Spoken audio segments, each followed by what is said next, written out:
Our mission and doctrinal statement, more or less, is personnel recovery, combat search and rescue.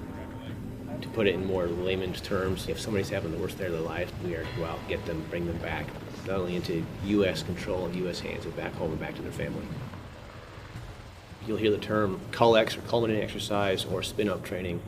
Basically, it's preparation for deployment. So we have 2 teams getting ready to deploy next year.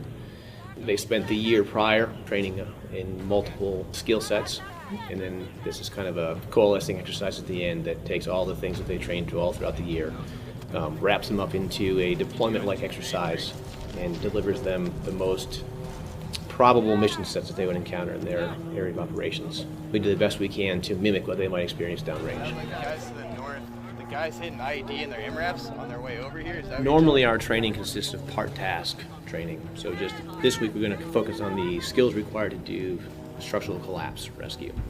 And next week we're going to focus on technical rescue ropes. So the ability to put on FMPs or full mission profiles like we did during CULEX provides them the entire mission, not just pieces and parts of it, and all the skills required from planning to actions on the objective, and anything that might be required to be successful on that objective.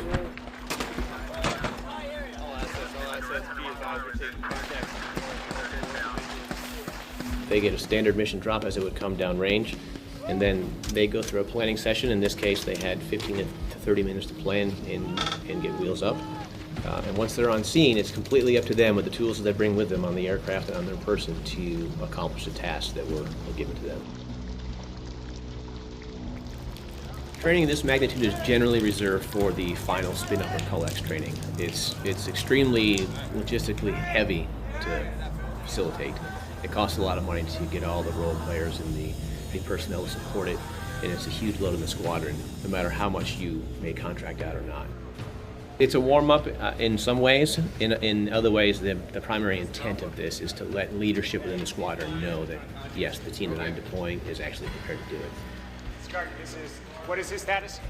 They've always been professional. They've always been very good at what they do. What this provided the team and provided the unit was that warm fuzzy that all the kinks were worked out and that their new members were up to the task of the more senior members who have more experience. And it gives the leadership in the team a more comprehensive view of their whole team at once and who the strong ones are at this particular task or that particular task, so they can better rearrange and utilize their team as a whole.